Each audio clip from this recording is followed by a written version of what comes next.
Hello. Yo, What up? Can you hear me? yeah, I can hear you. I can't see you though. Is that of choice? 1 second. There you are. Well, that's me. What was that? Right. Can you hear yourself? Or I can't hear myself now. no, that's good. All right. I'll put you on headphones anyway, just in case there's an echo or something. Okay, How are you doing? I'm good, man. How are you? I'm all right, man. I'm all right. I'm Good. tired, but I'm okay. First of all, welcome to the podcast. Thank you. Second of all, just introduce the people a little bit who you are, because obviously we're going to explain more of that once we get going. But yeah, just who you are, what you do, and we'll just get cracking. Okay. Who am I? Well, my At name the is moment, Miroslav. at the moment, you're just a picture. Sorry. At the moment, you're just a picture. I'm just a picture. I'm just a logo. Well, yeah, I'm Miroslav. I run a multimedia company called Grit or Grit Multimedia. I'm a video film director, photographer, graphic designer. I guess that's the main thing that I do. That's like what I'm actually studied in. Yeah, Um, basically everything. but yeah, just I guess a creative maker. I just make Yeah, stuff. yeah, I love that. I didn't even write any notes down because I just wanted to go freely with you. That's good. Yeah, man, definitely. First of all, I want to talk about the name Grit. Like, how did that come about? Because it is a very, well, it's a sick name because it just stands out. Thank you. Grit, I didn't come up with it. Funnily enough. Oh, okay. Grit, well, the thing is, okay, it started as, well, first of all, funnily enough, it started as a podcast, Mm-hmm. Grit. And multimedia wasn't a part of it yet.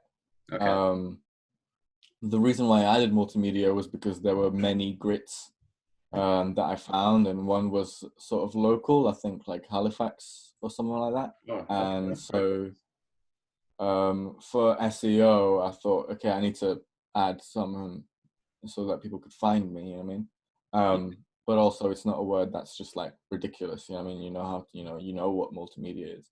Yeah, of course. Um, but originally, it started as a university project. It was meant to be like a zine, and then a website, and then whatever else we wanted to add to it. And it was meant to be a group project.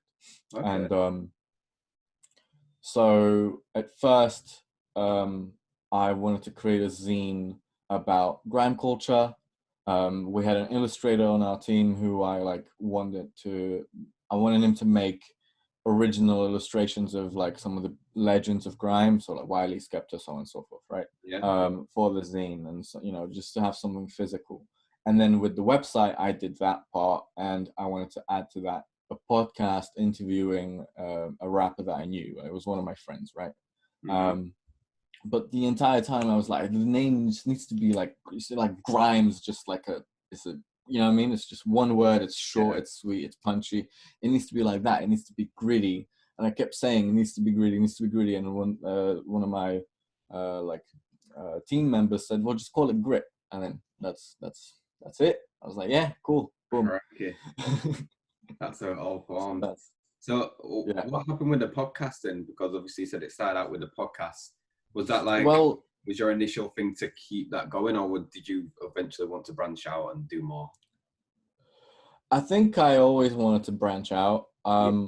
At first, I consumed a lot of podcasts, right? Like Yeah. I had a internship help sort of position at a publisher where I stacked paper, working my way up to be an assistant graphic designer at least, right?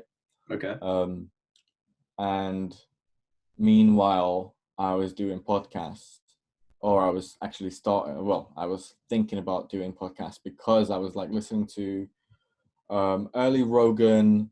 There's this podcast by Mark Maron called Mm-hmm. WTF Podcast, where he would like interview these amazing comedians and actors and directors, and I listened to these people. And while I was stacking this paper and bored and like feeling like, ugh, I'm, you know, how, Yeah. sort of feeling discouraged, it kept me going. So I was like, I want to talk to people. I want to give um, local artists the chance to talk about their art like I hear these big legends talk about. You know what I mean? Like Yeah. their inspirations, the themes Hmm. they explore, why they do what they do. You know, like the Zane Lowe treatment, Yeah. Yeah. basically, and take them seriously. And then so I started doing that. I ended up doing around 25 episodes, I think. They came out every Sunday, once a week. Nice.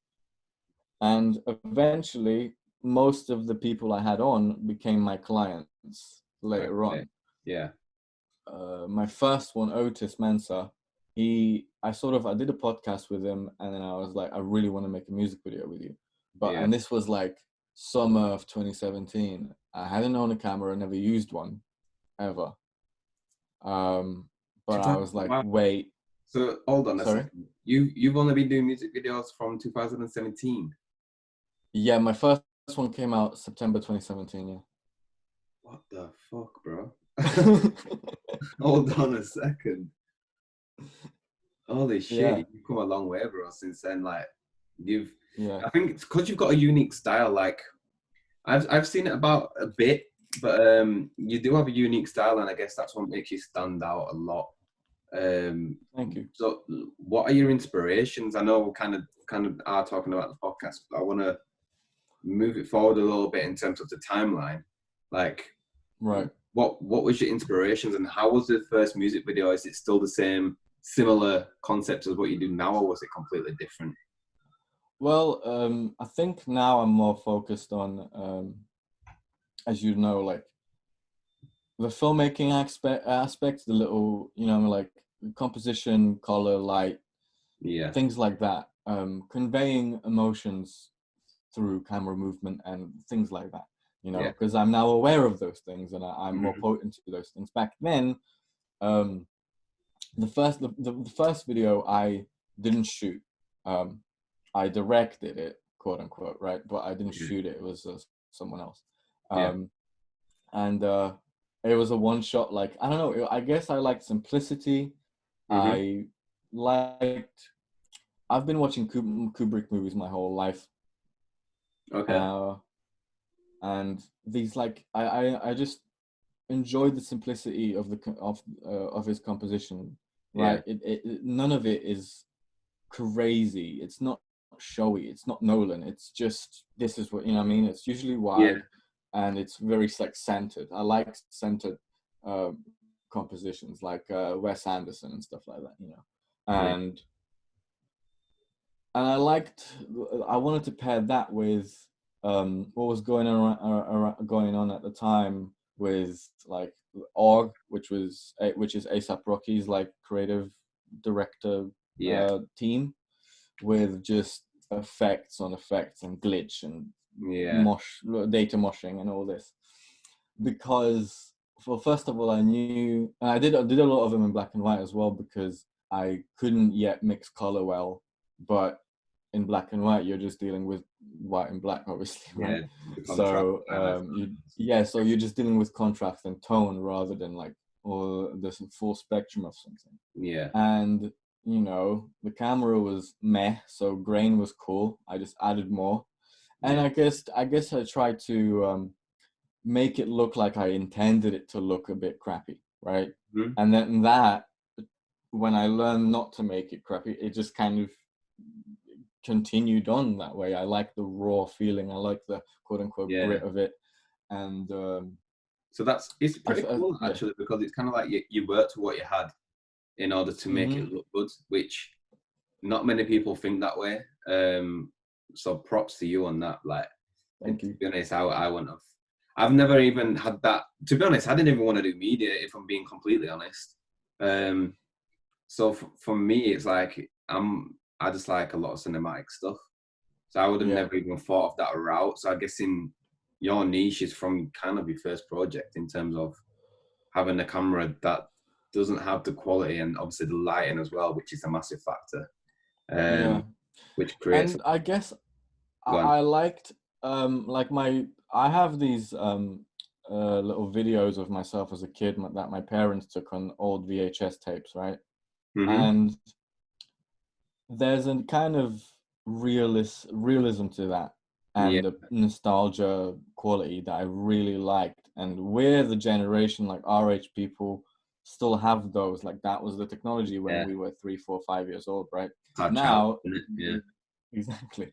Like, and you'd have it on a tape, and then you'd have to like go to a place and they'd put it on a CD, and those are not really around anymore, right? Yeah. So, um, but so when our generation started making stuff, we consumed media as children. We saw our first favorite movies on VHS tapes recorded from Mm-hmm. like TV broadcasts and stuff like that. I did anyway.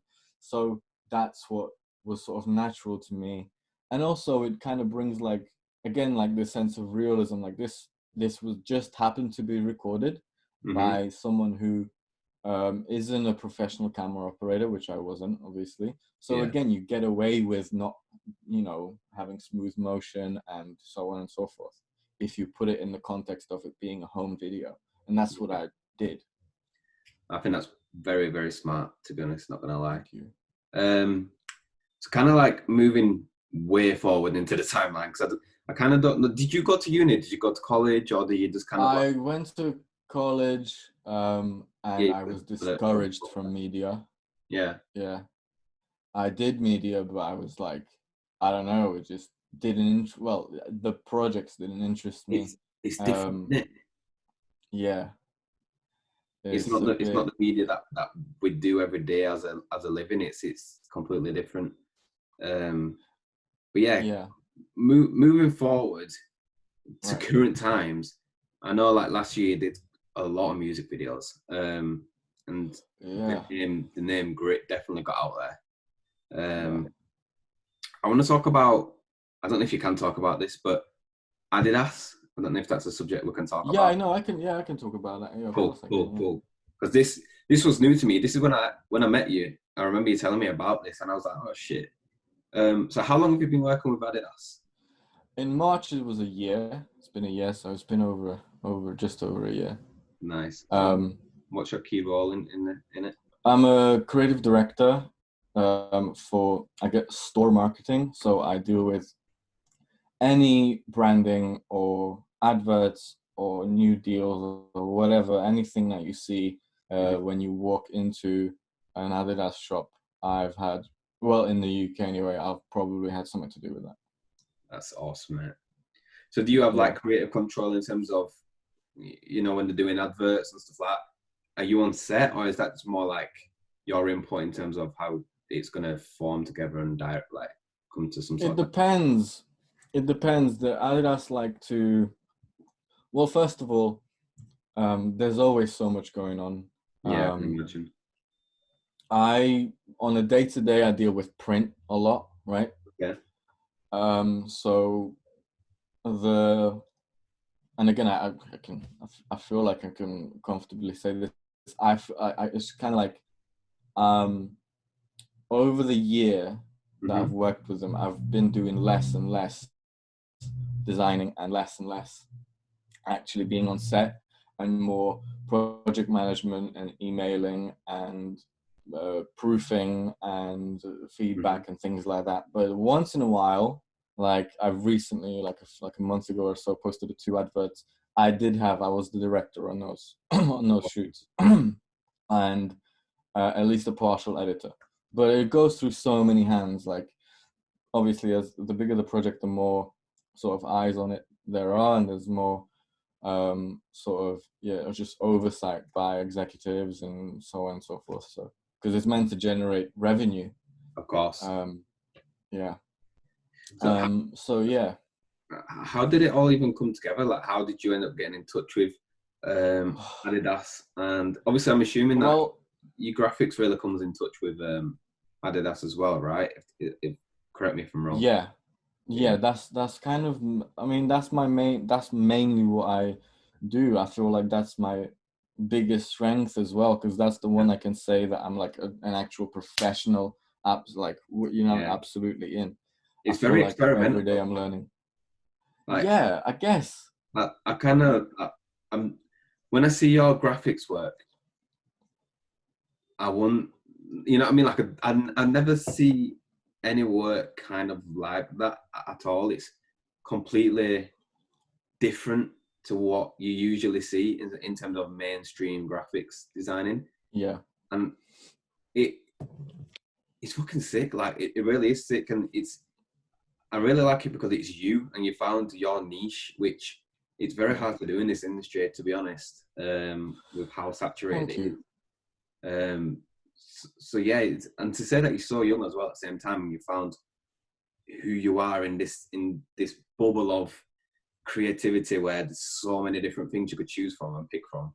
I really feel like you Yeah. kind of really have found your own niche. And if anyone's listening, definitely check out his graphics work, because you will be mind blown by how different it is from the mainstream graphic design, because it is really, really thought out and it's deep. Like there's a lot of messages behind them.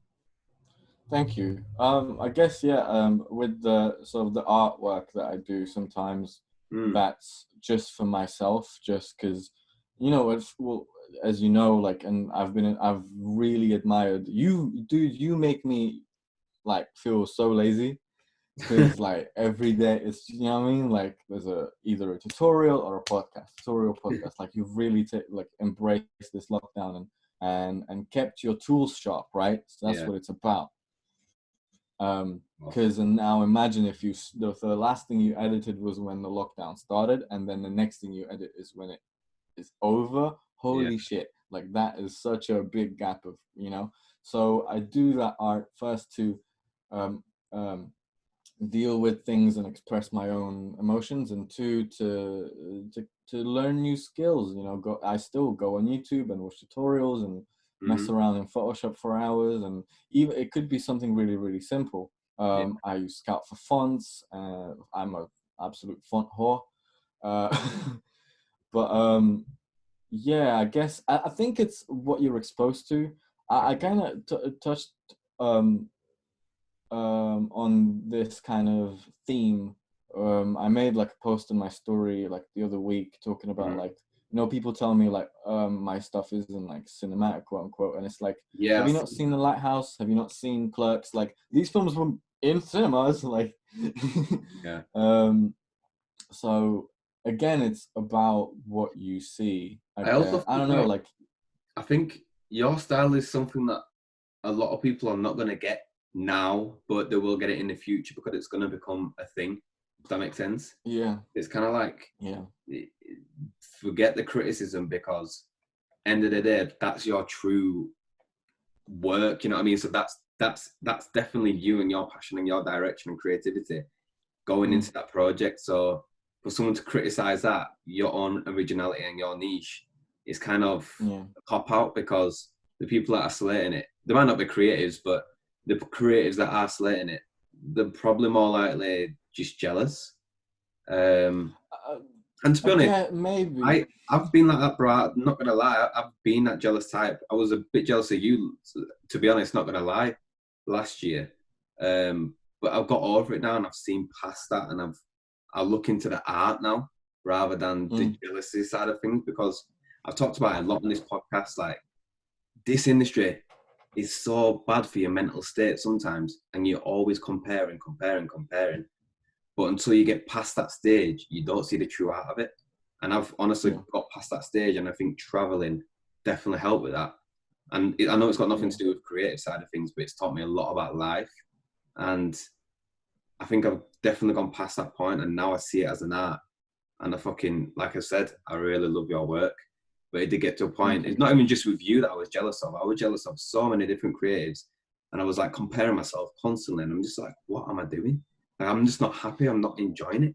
I feel like it's a We competition. all do it though, Of course. absolutely. The thing is, I feel like, and it really happened towards the end of last year and beginning of this year, is when Mm-hmm. I've completely let go of that, because what you do and what I do and what the next person does is Completely we different. don't do the same thing. We Yeah, yeah. don't make the same stuff. We make music videos, which I'm not making anymore. They're still coming out, but they've Mm. been done, right? So if you see me promoting work, that's like from either like January, before January of Yeah. 2020. Um, because, and again, like the one side of it, I guess, and you'll attest to this as well, is like, oh, look at the success, oh, look at the views, oh, look at the Yeah. people that he's working with, whatever. But the other side to it is, look at the 72-hour work days, look at the failed liver that I had, like I ended up in hospital. Look at the insomnia, like, you know what I mean? Like, that's the thing that is not worth it anymore. And in terms of like you traveling, you gotta live life to be able to, for it to inform your art, you know. 100%. It's so easy in this thing to get so stuck in behind a computer screen, and Yeah. then you never, you know. And also, again, in the industry we were in, the music industry specifically, Hmm.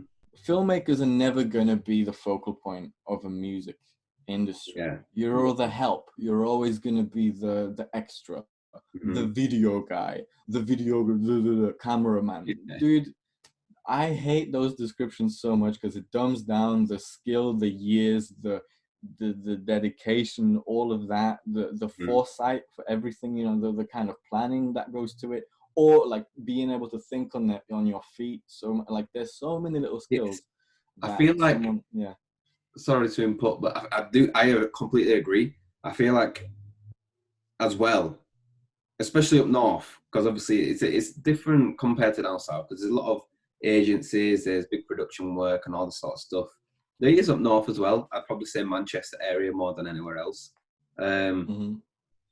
but do you expect the maximum production, everything, blah, blah, blah, blah, blah, this, that, and the other, for minimum, effort and minimum appreciation and all this sort of stuff, and minimum Mm. understanding as well. Like, they don't really understand the more you invest, the more production you're going to get.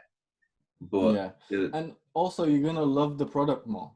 You're of gonna course, actually really value what you've got from someone because 100%. you've had to put something into it yourself. You're basically you're acting as the producer, because Yeah, if you're paying for the location and you're paying for the skill, for the workers, us, then you yeah. are the producer of that video, right? So Hmm.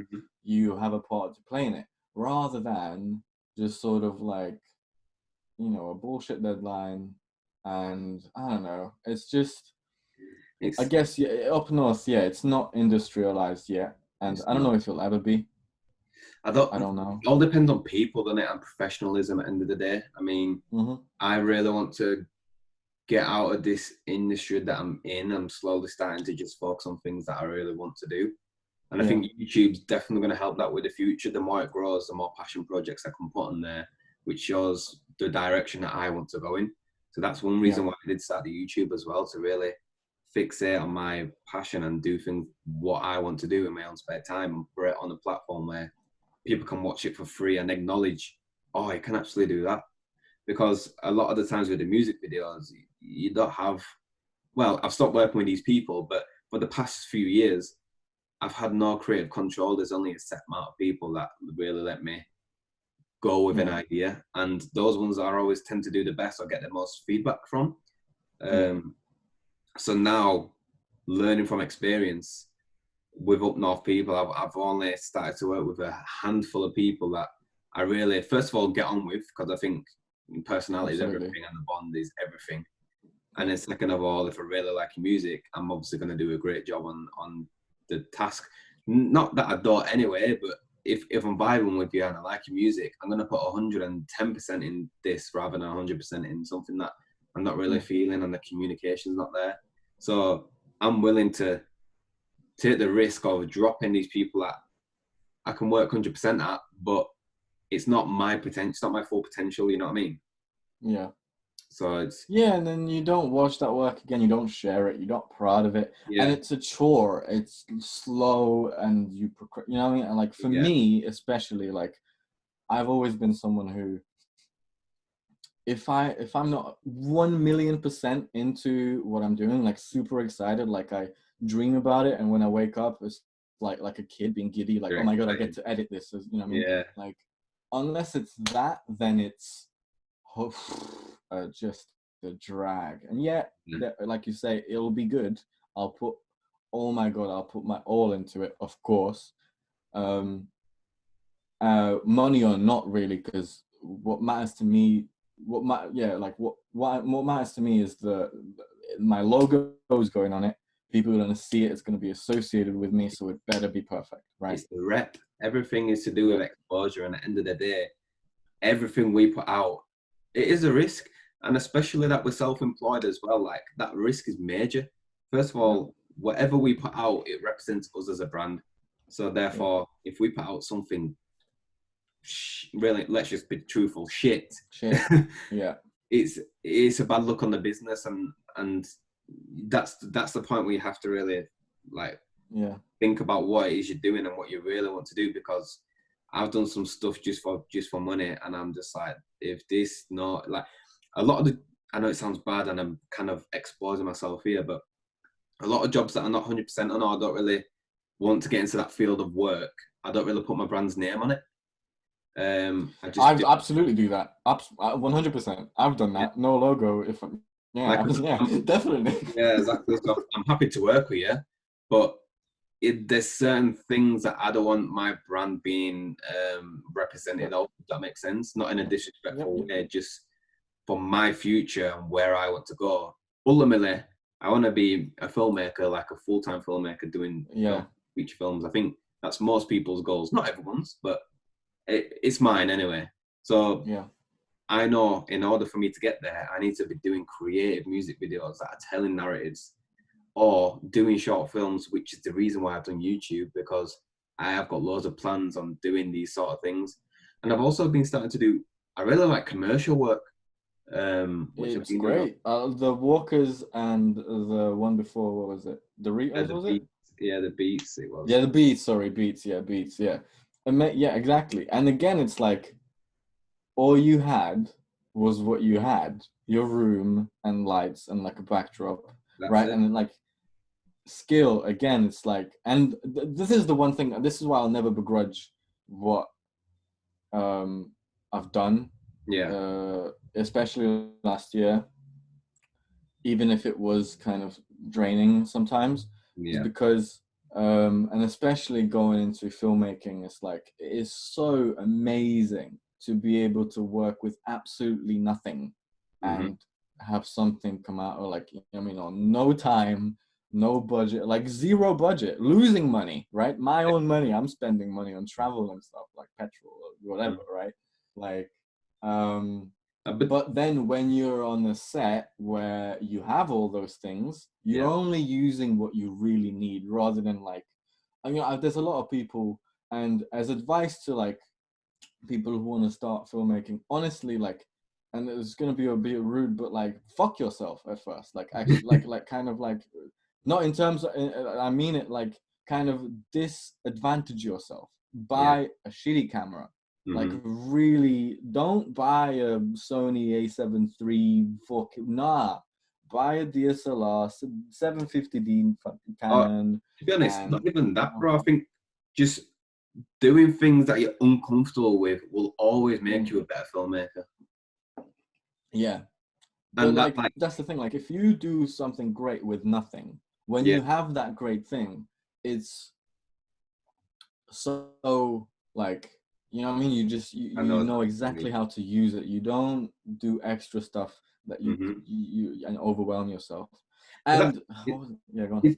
That'll make you a good business person as well, because ultimately, a lot of people just spend in the film industry on pointless things that's not actually needed. Like, if you break down a film budget and you're just like, is that really needed? Most of it's marketing. Yeah, absolutely. And true. Marketing is everything, to be fair.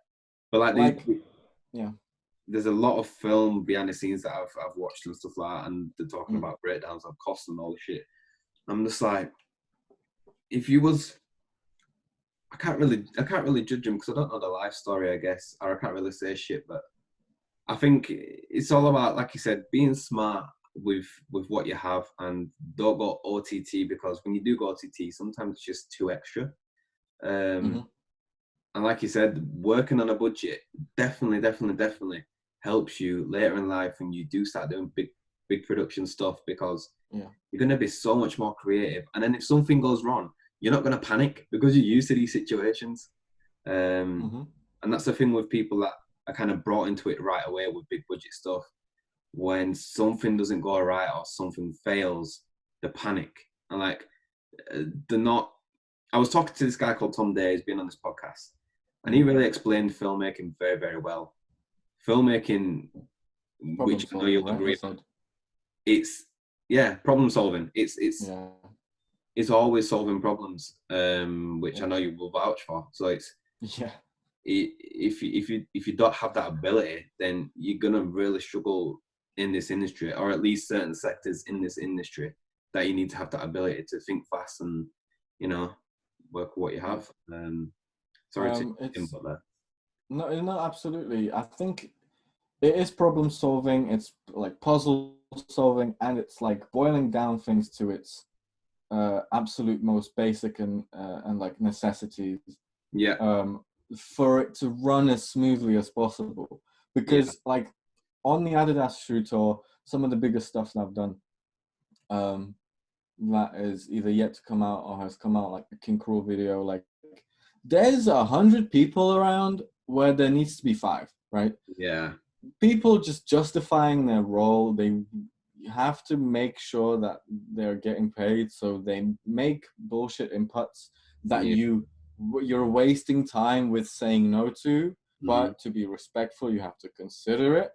But Yeah, you already know it's why, dude. The guy's walking down the street. Why am I just shoot him walking down the? What's the big deal here? You know what I yeah, mean? We have the light. We have the. Let's go. yeah, Like what? You know what I yeah. mean? I And know rather exactly. than being here for 10 hours, let's be here for 3. Mhm. And like, I don't know. Um, I do know exactly so what I you feel mean. like, yeah, go on. And I'm just saying, I'm completely agreeing, because it's, Yeah. and the thing that I don't get, and with film industry, which I'll probably understand more once I get into it, is sticking to a time scale. I mean, it sounds bad what I'm saying right now, but for me, there's always a way of making a project more flexible, Yeah. especially with a film, because it's kind of like your own project. You should never put like, we should put a strict time on it, because obviously it's not going to get fucking done if not. But be a bit more, what's the word I'm looking for? I guess Flex. you got to allow yourself time to experiment. You got to allow Yeah, yourself time. How many times have you like thought a video was finished? You woke up in the morning, rewatched the export, and thought, "Fuck, yeah, let me da da da da," and you saw everything that was wrong with it, everything that it needed, and then it only took half an hour to fix those things, and then yeah, suddenly it was done. Like it's yeah. never the first export for me is never the last one. Never, never. That's never happened. You know.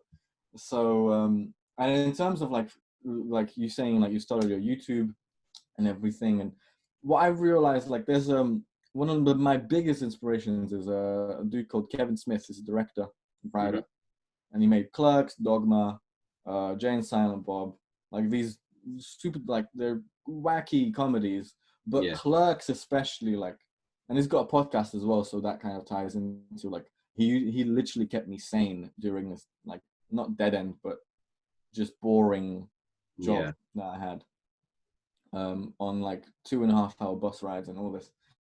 So the way he made it was like he just maxed out 3 credit cards, went to filmmaking school for 6 months.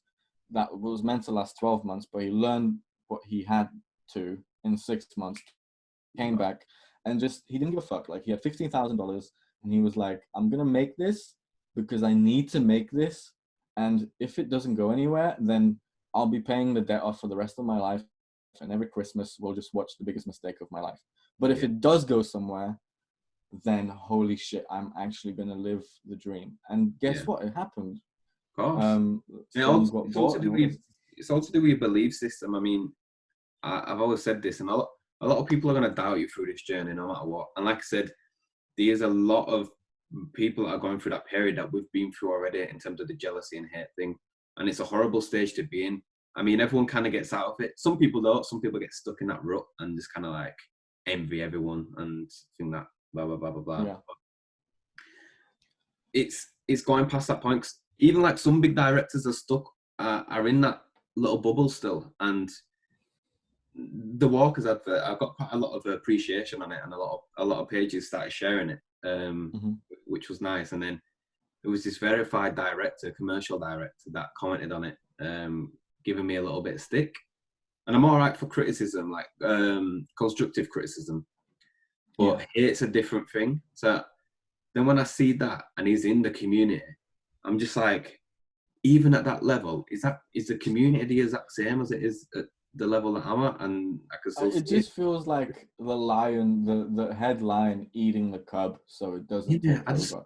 I don't get it, because the way I see it now is I'm trying to build a community now. I'm trying to build everyone together and make people understand that this community can be fucking beautiful if we make it. Like this industry can be as impactful as it can be if we all just unite and all just like understand it on a level-headed thing, rather than it be like clashing always, because it's horrible tension that no one needs in life. And like I said, the more positivity there is in the community, everyone's just going to do better stuff anyway, in terms of project, in terms of just mental health as well. And everything's just going to be better. So that's what I'm trying to build. I'm just trying to make people understand that, look, the industry is tough, but there's enough to, a lot of people have said this, and it's true, there's enough to go around for everyone. And I was gonna say, you took the words out of my mouth. Yeah. There is so much work out there, and also like I very consciously made a decision when I started taking the video making part of my business seriously, was that I have this style, right? It's evolved, but like you said, like I think if you watch a video, you can kind of tell I made it, right? If you want that thing, come to me. If you don't, oh my God, please don't. Like you are so welcome to ignore me completely.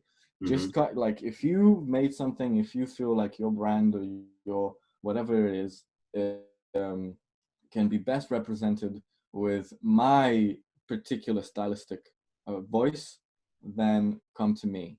But I'm not gonna I'm not gonna now start making, you know what I mean, like, oh, I want it like this super commercial thing, like not interested.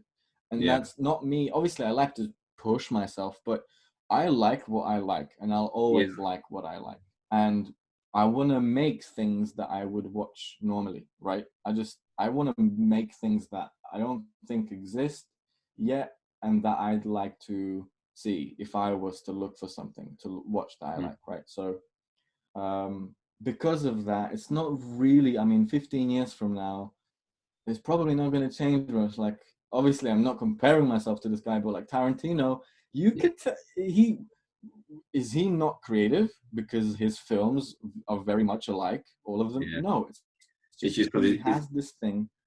He has a niche. Exactly, and that's perfect. So he's not gonna, if someone came to him and like, we'll give you $100 million if you make a Star Wars movie, he'll tell, fuck yourself. I don't make that kind of shit. I make really bloody crazy films about lunatics. That's my thing. Everything else, suck my dick, right? And and I guess it's the same thing for me, because that, I guess it just makes, I don't want it to become not a job, but like a boring, just another day of this, you know. And this is the thing, I only know this because I've done it. Obviously I go into every project with the best intentions, and I feel like, I think that it's going to work for me, and then halfway through I find out, oh shit, this is not what I thought it was going to be. But here I am now.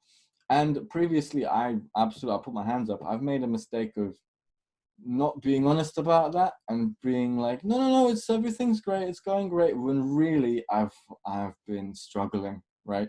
But I've now learned to be like, nah, it's not going well, I don't know what to tell you, maybe we shouldn't do this, you know. I think this podcast really helped me.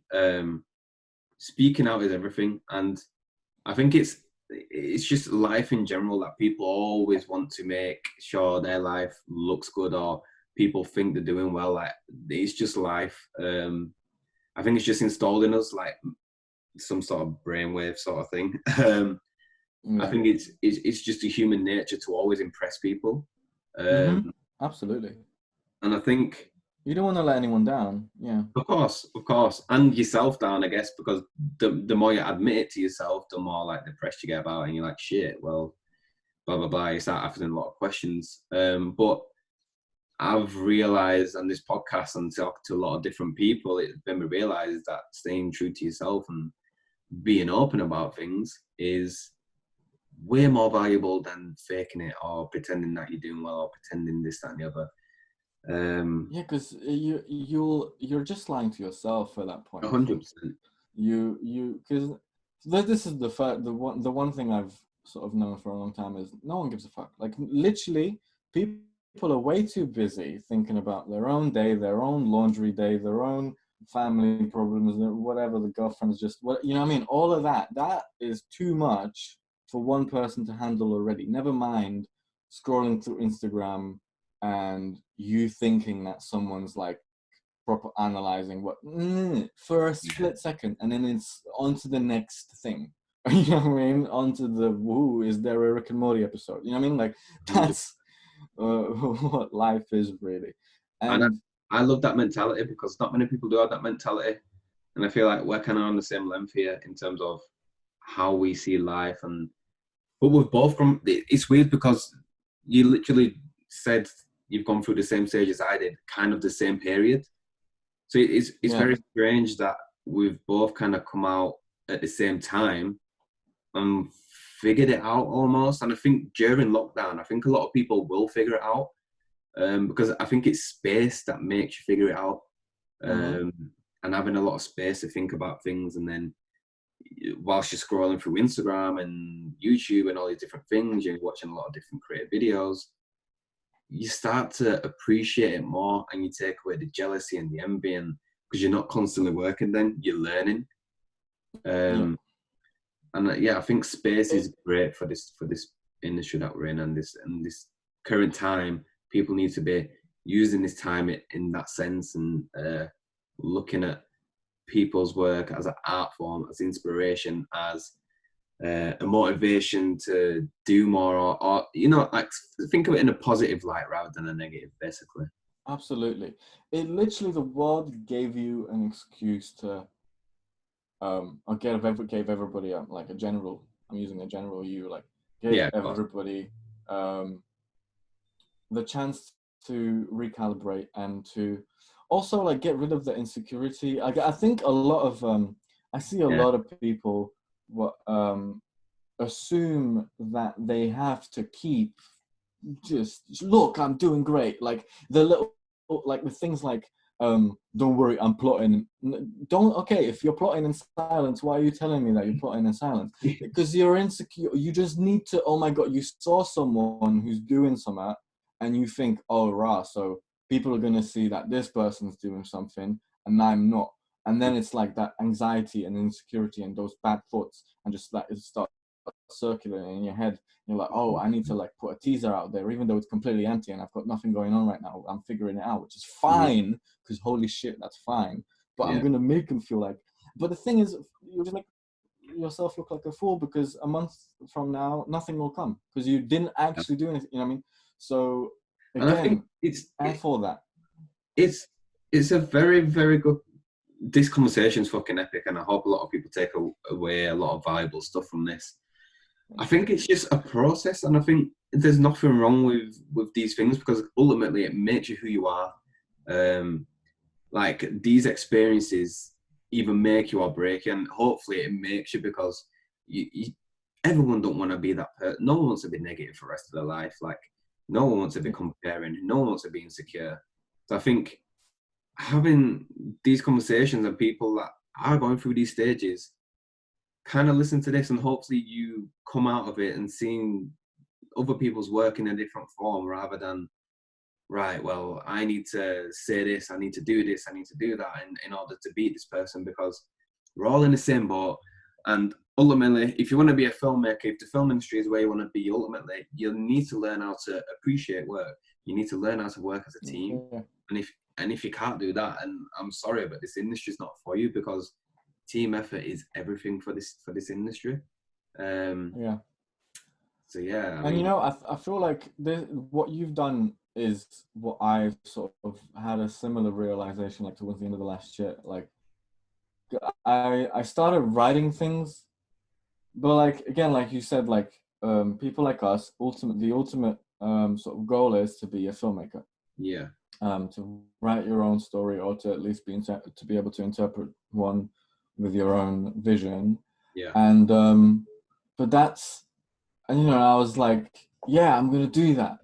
But then music videos, and then oh, I'm going trips to London, and then oh, da, da, da. You yeah, get caught up in that. But it's like, oh, hold on, what was I meant to do? Oh yeah, I was meant to become a filmmaker. Okay, well, I have the skill now. I've got a good enough camera.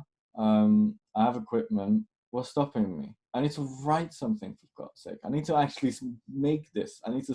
I'm tired of just. It just became a loop. Like what mm-hmm. you saw last year was just me going through the motions. Yes, I at first I was having fun because I was being creative. I was pushing myself. I was, you know, whatever. But Yeah, eventually it was like, okay, but this is not, I'm not a music guy. Like I'm not, I want to tell stories, interesting, raw, crazy yeah, things that I want to do. So I started writing things. And what YouTube does and what you've done is like, oh, guess what, dude? You can just put it out there. You can just shoot something, edit it, and then show it to the entire world if you want to, anything, within like that, you know what I mean? So anything. again, it's that like liberate. I felt liberated suddenly. I was like, oh yeah, I can just. Cause I can't really talk about it too much, but I've been going through like pitching certain things, and some of the stuff is getting like close to whatever, and Awesome, mate. it's exciting, but obviously this whole thing put a temporary pause on that. But Yeah, at the same time, like I have a bunch of stuff, and I'm like, oh, well, okay. If first of all, I'm not putting any weight into like the pitching stuff because I don't want to be disappointed. I don't want to like unfairly disappoint myself because I've put yeah, too much stakes in it. Because I've realized, I mean, dude, if every promise that was made to me came true, I'd be a billionaire by now. But it's yeah. not, you know what I mean? Things are just, they don't work out sometimes, and that's absolutely fine. And also, I'm not condemning people who feel insecure because Of course, yeah, they're victims of the social media system. It 100%. pushes you to keep pretending, and you know, and you sort of split yourself. It's like you live the social media life and then the real life, and the two are 100%. not the same thing. Yeah, And so it's nothing wrong with it. It's just, if you hear this and you feel like maybe, oh, I've done that, just, it's fine, it's okay, absolutely, we've all done it. mhm, Oh my God, I've done it. And I'll probably slip into it again, yeah, um yeah. It's life. because it's, yeah. And that's the thing, it's not the individual, I don't believe. It is the system that's a little messed up. And yes, that system is made by people, but then um Instagram and social media and these things, they want you to feel that way. They want you to Mhm. contribute, they want you to keep posting, they want you to keep whatever, you know what I mean?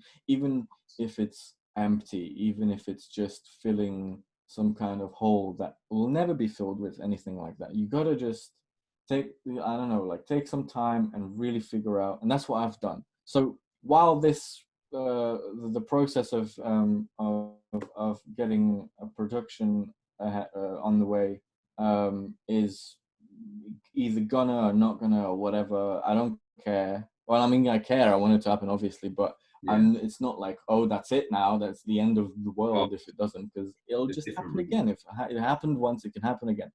of But course. I can just shoot a short film. I can just hire actors 100%. myself. I know people now. I have the equipment. And if Yeah, you have all those things and you feel like you're stuck in a rut, but you're afraid to get out of that rut because that's what you're known for, that's what people like you for, that's what like gets you attention, yeah, but you're not in love with it anymore, dude, fuck it. Because you'll just end up hating it. 100. Honestly, I couldn't listen to music for a month. Like I was so ridden with anxiety and just knowing and have met and meeting people and that are like that really discouraged me Mhm. from what used to be my life, like what used to push me, what inspired me. You know, music is my whole thing. I mean, Yeah. I was meant to be a musician. Like, I'm a drummer. I was meant to be in a Shit. band, but then I saw real good drummers and I was like, oh, I'll never play like that as long as I live. Even if I spend 24 hours a day learning, I'll never do that. So I better find something else to do. So, it was so disappointing. And I'm only getting out of it now of being like, oh no, it's just a few people. And honestly, like, some people in my life that I've kind of let in recently have sort of shifted my view on things and really got me out of this like really pessimistic look at everybody. Because for a Yeah. while I thought like, well, everyone's just out to fuck you and use you and all this stuff, and that's not true, because It's they not. have their own agenda, they've lived their own life, and they are doing what they think is best, and they want to succeed. And Mhm. yes, sometimes that thing is opportunistic, but dude, they don't know any other way, and it isn't personal. And so that's really allowed me to, first of all, like, let go of grudges, let go of just negativity, and not think about it anymore. And then, oh my God, it feels so bloody liberating. I just So want to touch yeah. up. I want to touch up on something you said because it's still resonating in my head. It's when you Mm. were talking about don't get caught up in this system, like wanting to look good for social media, and I really need to vouch for that because it is so true, and it's so easy to get caught up in as well. Soon as Mm-hmm. you as soon as you get into that rut and you're obviously making money and you're doing this and like life seems brilliant, but then let's just say 3 months of doing that, you're starting to realize, well, not even that. Let's just say 1 year of doing it, because Yeah, when that year is done, you don't feel fulfilled. You feel like you've not accomplished absolutely. anything apart from earn money. And as a Yep. creative, that is soul destroying. You don't want to feel that way. You want to feel like you've created something that you're so passionate about. You want to show the whole world it and tell the whole world about it. Yeah. And in all honesty, I haven't done anything like that yet. So this year, that's what I'm really starting to focus on and fixate on, and I'm trying to do things that I'm happy with. Well, I have kind of, the Walkers advert and stuff like that. I'm happy how that's turned out, and I'm happy that I'm using my time correctly to Mm. develop and get to where I want to be, because I love to do commercials. Not necessarily the way that I did the Walkers one. I just did that because I wanted to, That's what you had available. Yeah. yeah, and learn as well. But I want to tell narratives. I want to tell stories. That's me. It's my childhood. I've got so many stories that I want to express through what I have, Mm-hmm. and I haven't had the ability to do that yet. So whilst I'm building a YouTube up, um, it's kind of building me as a business as well and who I am. Yeah. And It's also, it's like, the thing is, like, what people don't realize, like, let's say I do a video and it gets 500,000 views, mhm. and obviously most people would share that fact and be like, oh my God, this video got 500,000 views. How many views, how many people check that out because of you, Yeah, versus how many people checked it out because of the channel? Or, well, first of all, like, especially like GRM and these places, these yeah, platforms, that, like, that's not correct data. That's not something that you can actually weigh up and sort of judge how your rise in popularity is going, because that's just algorithms, right? And the mhm. more you pay, the better time slot you get in these places and stuff like that. But 100%. um so, man, 100 views on something you came out of your brain onto a video, or onto a camera, into a video editor, and then on the internet. 100 views is like that, just those, because someone saw you post it and thought, oh my God, Thomas like posted something, let me go watch it, I can't wait. That is so much more valuable than 10 million views on a video that no one's ever going to know you made, Of course. unless they already, you know what I mean? And I enjoy doing So it. That's the thing. I enjoy giving valuable information to these people, like tutorials and stuff. And most of my target audience is beginners and like people that are starting out, because I feel like when I was starting out, that's what I went to. I went to YouTube and I was following these people, and they helped me out a lot. So I yeah. want to kind of do the exact Yep. same thing and give back to people are just starting out and moderate level with some stuff, not everything, because most of my stuff is beginners. I think for me, it's more about, giving valuable things to people for them to take it and then run with it. And also me building some sort of, I hate saying fan base, I want to say community, because it is a community that I'm trying to build. And there is a difference. There is a big difference. And I like the fact that you make that distinction. And also what I love what you do is that I don't know if you consciously do this, but what I've noticed as an editor, like you pick stuff that looks complicated, that actually when you just take your time and you watch someone do it, isn't. It's just press this button, do this, drag it, and then that, oh my God, look, something that you thought was, oh my God, Hollywood, is just, it, you know what I mean, available to you for £15 a year subscription to something 100%. Or something like that. 100%. And that's the kind of value I want to bring to people, and I'm trying to do it all through one. I'm thinking about so many different things because as me growing and starting out, I know how it feels to kind of have no money. So starting out, so I'm trying to fix it on one program, which is Premiere Pro, because not everyone can afford the full thing. So every single tutorial I've done is on Premiere Pro. So I'm really trying to fix it and bring new creative ideas that not many people tend to do on Premiere Pro. A lot of people do it on After Effects, and try and adapt their effects on Premiere Pro for people to then take and run with it. Because, like I said, when I was growing up, no way could I afford the full program. In fact, I didn't even afford Premiere Pro. I got bloody hacked and installed on my friggin' I mean, who didn't? Like, I got paid. I had work paying for mine. I kind of cheatly like logged into my work account at home, and I was very privileged that I was able to do that, because no way can I. What was it like? Well, tens of pounds. I don't know. Like, was it like 50 quid for the whole thing for all the programs every month? Yeah, exactly. A month or something, right? Mm. A month, 50 quid a month. That's what I'm. Are they kidding me? DaVinci is free. Yeah, I know. Yeah, I've actually downloaded that. I need to get on to that. Dude, like relearning things and learning a new software now with all the plugins and the stuff that I already have for Premiere. Like, you know, in 3 years I've gone into like me building up my like library of things. And I don't want to move to DaVinci for the editing. I want to move to DaVinci for the color grading. Oh, definitely, it is. Yeah. That's I've heard that and seen that. Like, that's the superior sort of more detailed.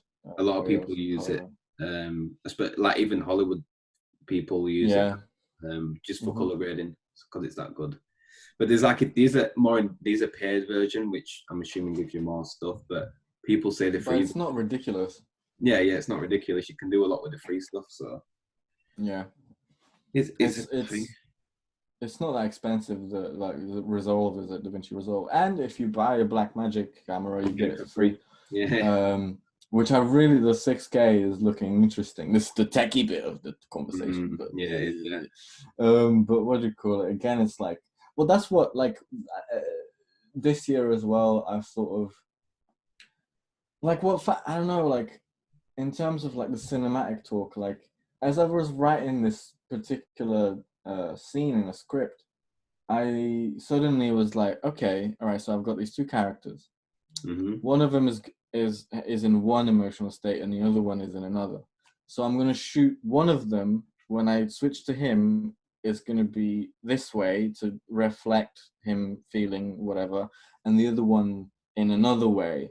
And then like just that little thing, I was like, oh shit, that's cinema, not whether it's anamorphic.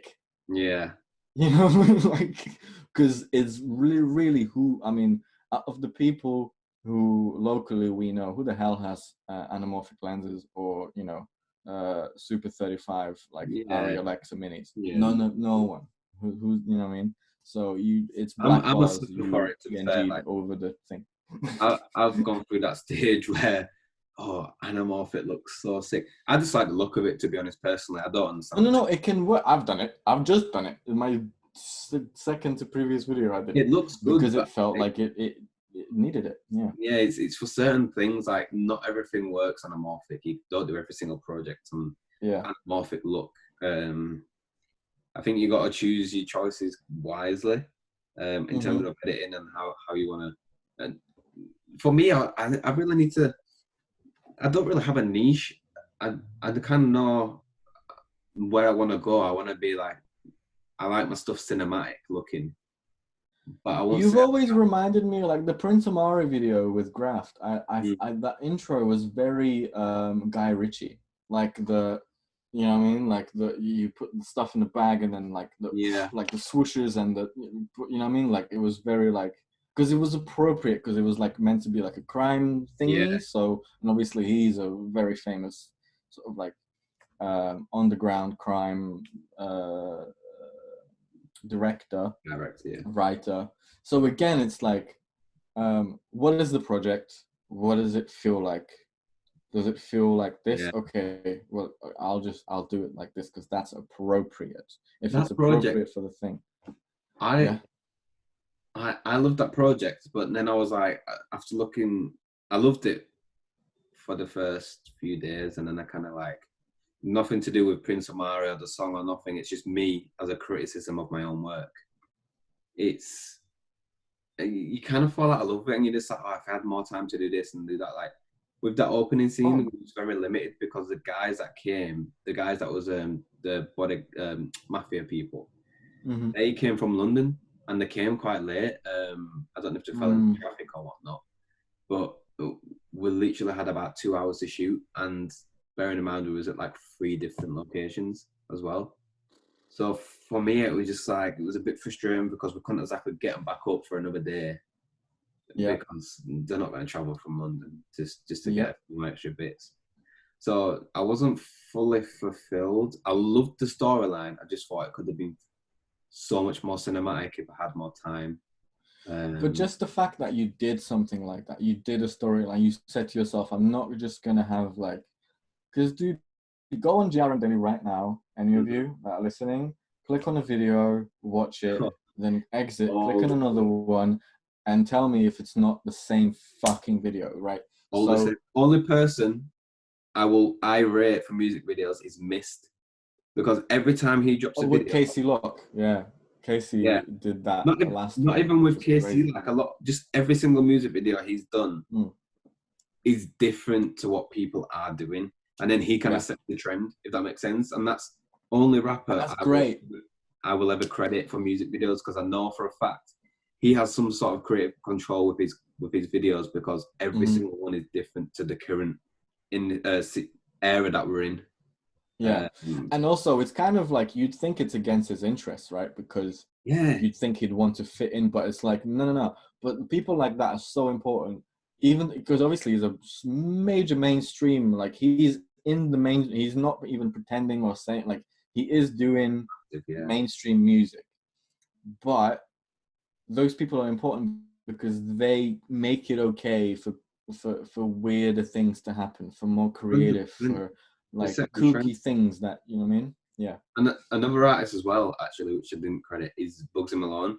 And if the reason why I Mm. say that is because if you look at his old content before he even blew, he did like this series through Mm-hmm. music, and each one's telling a story. So before he even became a big person, I say his videos now are kind of generic and similar to what you see, but his old videos was very, very, very, very creative, and Mm-hmm. I know he had obviously had some input with that because the music itself is telling a story. So I'm assuming he had a Yeah. vision in his head how he wanted the videos to look. Yeah. So I've got to give credit to them too because if I was to work with any like massive rapper, it would either be them two because I think they Yeah. understand the video side of things and storytelling and stuff like that. So I love Yeah. to work with either of them too. Yeah. I feel like recently, the most recent example of someone like that is JME. Like, I don't think he's ever given a shit, right? So, Yeah. like, I love the fact that he turns off the comments. I don't give a fuck what you got to say, right? Turns off the like dislike ratio. Just watch the thing. You know what I mean? And Yeah. it's like, um, no promo. It's like, well, every week there's a new video. It's almost every song from the album. Never mind that he only released it on vinyl first and then like started dropping singles on streaming, well, Mm-hmm. quote unquote singles on streaming platforms and to be able to buy digitally. And it's like it's sort of like I want to show these people who are really, and this is any creative at all, doesn't matter if you're a musician, artist, whatever. I want to show people like that, like, do you think Jamie is not successful, that he doesn't make money, that he doesn't drive a Tesla that's cost 150 grand? Like, those things are true, and while all those things are true, he also just does exactly whatever he wants, and I love that. still works for it because he just owns it. He doesn't care. He takes risks, and because of those risks, he stands out. And yes, it may not be like, I remember reading a comment on IMDb's Shade video when it had around 6 million views, talking about you'll blow soon. I'm like, what the fuck is blow to you? 6 million views in like 2 months, dude. What do you mean blow? It's stupid, isn't it? This whole era that we're in is just stupid. If it don't get over 100 million views, you're not blown as an artist. And to me, that's just baffling. Like, if any of my videos will say if I can get 1 million views, mate, you know how happy I would be. But I'm trying to get away from. I'm trying to get away from numbers because I'm starting to realize numbers are very, very bad for you. And that's not even just with followers. I mean, money as well. The more you're thinking about numbers constantly, it just fucks with your head, because when those numbers aren't going up, or when those numbers are not good numbers, they're negative numbers, then it affects you so much. Like, there's so much things that affect you in life, and it's the stupidest things as well. It's just a normal thing that we do now, and it's scary because the generation that are growing up are born with it from kids, from like the age of 5 to 6. They're introduced to numbers through social media. Not like maths. Like, I'm on about numbers that make you feel some sort of way. And the important thing about, especially views, but even money, like, dude, that is so susceptible, or like, it's so possible to manipulate those. You can buy views, you can buy comments, you can, I mean, dude, 6ix9ine paid for bots to spam his video with views and comments. Like, the first 20 minutes when the Google came out was just like very obviously bots, right? So obviously he's talking about like Billboard whatever numbers, but dude, you did it's the same thing. Like, the biggest people are doing it, so why would you worry yourself with something like that when even those guys are like trying to make things look, and the whole culture of like, as long as it looks good, like, let's say someone does like a really shit gig and it's empty, but they take a picture and it looks good, and you like that's what they post, and it's like, oh dude, looks so so what you've seen is, again, like, there's the whole picture, which, and if you saw the whole thing, you'd see the empty room. But if you just crop it to just that one little thing, it looks amazing, right? Well, that is literally the analogy for all of this. There's the real, and then there's the manufactured, edited, photoshopped, made up version of what exactly people want you to see. 100%. So to go out there and again, like we were talking about jealousy, like, dude, if I, like, while you were having like some of those feelings, like, if I could just for like an hour give you the pain I was going through, you, oh shit, no, you know what I mean? So at the same time, and you've gone through the same pain yourself, I feel, again, like we're on the same plane of like trajectory almost, like we 100%. Same thing. Everyone's got a story. I've been through shit, like which I'd have to go on, but everyone's different, and the reason why I brought that up is because I don't want to let numbers control how I feel. And I think it's an important thing to say, really, because especially to the generation growing up, as I said, that's how it's controlling people, and whether you like it or not, it's just a fact. And I listen to a lot of Gary Vee, and it is that era. I'm not shying away from it. Look, social media is a thing, and it's going to be a thing till probably we die. So the thing is, it's a tool that you can use in many ways. And you can use it for, like, what you said, like, you can use it to build a community. There's never been, like, how amazing is it, dude? 20 years ago, if you had a video you made good luck showing it to people Yeah. anywhere, right? Unless it's like, I don't know, Cinema. like footage of someone getting hurt and it's on the Okay. news. Other than that, it's like, no, there's no way. Even 100, never mind 100,000 people can see it Yeah. from anywhere in the world, as long as you have a screen and It it is a a beautiful internet thing. connection.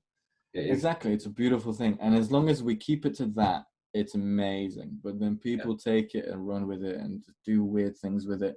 Of But course. just let them do it. Let them worry about those things, Yeah. Of and let course. them realize in due course that it's bullshit.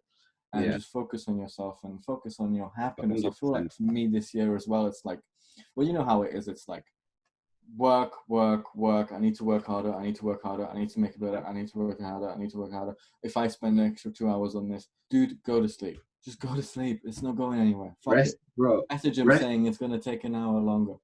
Rest is the most important thing. I don't care what anyone says. Oh, I'm a Yeah, hustler. I stay up all night, brother. I give two shits. I know. exactly. The one thing I do know is that you're not going to have the full creative potential that I know you have because you're not having the rest that you need in order to be creative. Because if you're Yeah, constantly, you're gonna miss things. You're gonna make mistakes. You know how many spelling mistakes 100%, I made? I'm gonna, dude. If you watch my last video, denial. There's a, in the title. I spelled grit multimedia wrong. Guess why? Because I was doing it at 5 a.m. That's not, you know what I mean. yeah, it's not healthy, man. So do as I say, not as I do. That's my kind of thing. But Because it's a trap I you fall just have, into. Like I did it in college times, especially. I was bad with it and staying up late, same time as you. yeah. But now, like, I have a regime. I get up early. I go to bed. Well, I won't say early, probably 11 o'clock latest. So it's, But dude, that's pretty early. well, yeah, Pretty great. it's That's early for awesome. people. Um, Yeah, compared to yeah. so it's just finding a balance and a schedule that you get into then, and just like I said, rest is a massive key factor Yeah. in all of the creative industry. I think the more you rest and the more you take away, like, don't constantly be at projects one after the other, one after the other. I think it's good to have space and think about different things and have Yeah. different ideas come through at different stages, because when you're constantly going, you don't have time to think, you don't have different ideas coming through your brainwave, because you're just constantly doing 100 mile per hour the same thing. You tend to do the same projects and the same theme because you don't have time to think about new things that you could possibly do. Yeah. So that's why I'm saying this time right now is perfect for us creatives. And again, it's like, first of all, there's like a few points to this, and I've been able to analyze this because I've gone through the stages with this myself, and like Mm, anytime we've talked, I've replied at 4 a.m. usually because yeah. that's my daytime, right? So, which isn't great, and I'm not proud of it, and don't do it. But the thing is, first of all, it's fetishized. It's like, oh, look how hard work, look how hard he's working. Um, like you said, like you said, like, oh, the hustle that never stops. Da da da. Nah, What time it it is? hurts. You want to Yeah. go to sleep. Don't do it. Second of all, um, it's an indicator that you put the project or the client over yourself, Mm-hmm. That's because dangerous. you are kind of not valuing yourself enough. You know what I That's mean? So, dangerous. but if you just shift your perspective and see the fact that like you and the project are the same thing, you need to like, for the project to be good, you need to be okay. So you need Mhm. to make sure you're okay, and then the project will be okay. And as long as you like sort of see it through that lens rather than like, oh, I need to do it, oh my god, then Yeah. you will be happier. You'll have time to walk your dog. You'll have time to eat dinner with your girlfriend, and see your mum, whatever, you know what I mean, and also Schedule. do work. Schedule. Scheduling, exactly. Scheduling Yeah. is, I do it every morning or I do it every night. I always plan my day the next day. Sometimes I plan my whole week. Scheduling is key, and you haven't always got to follow it. It's going to obviously change, but if you have some Yeah. sort of structure, then it will be better for you. I promise you, because you you got something to follow from, and you haven't got to consistently follow it from the hour to the minute. But as long as you've Yeah. got some sort of structured plan. Right, I'm going to go to bed at this time. I'm going to wake up at this time. I'm going to have breakfast at this time. I'm going to start editing at this time. I'm going to go for a walk at this time. You're setting priorities, like you're setting the right priorities as well. And I think it's a very key thing to do in life. It's definitely Absolutely. I want to kind of wrap it up because don't go. Yeah, we've been going for a while. I can really chat. It was a good ending as well. Actually, it was pretty deep, and we've got our points out there. And mate, this is probably going to have to be the most valuable podcast we've had. Thank you. Honestly. Well, I guess because we like we know each other. We've worked with some of the same people. Yeah, we were in the same scene, and we've both exited at the same time, sort of. 100%. Been through the same journey at the same time, which is weird. I didn't even know that. So I just found that through this, and we've experienced the same things: jealousy, getting over it. And that's the thing. Like, I guess the biggest thing is like you just never assume you know someone, because you don't. Like, whatever it looks like they're doing is probably not that, and the reality is that, like, it's probably not worse, but like there's certain asterisks to that success or the whatever, because you know it drains you. And I don't know, again, and it is selfish as well. Like, I can't lie and say that, you know, someone else did this to me. I did it to myself. I was suddenly the focal point. I was suddenly meeting people that I've admired my entire teenage life, at least, and stuff like that, and that intoxicates you. But it's bullshit, man. Just make sure that shot is really beautiful, and every time you see it, you're like, oh my god, what the fuck, I did that. And that's all it is, really. That's it. I agree. But yeah, well, awesome. Thank you, mate. Thank you for joining. It's been awesome. Absolutely, definitely gonna man. again. I think we've got so much more to talk about. Yeah, definitely, man. We should, after this whole thing is over, we should link up and maybe we should work together on something or something like that, you know. And people say that, but I feel like me and you really definitely should. Genuinely, yeah, 100%. Or even if it's chilling and just anything, we definitely need to meet. Yeah, man, for sure. But yeah, have a good night. Get to bed. I will soon. Well, I know you will. Yeah. Thank you so much, man. No worries. Thank you for joining, and yeah, peace. Take it easy. All right, peace. Bye-bye. Bye-bye.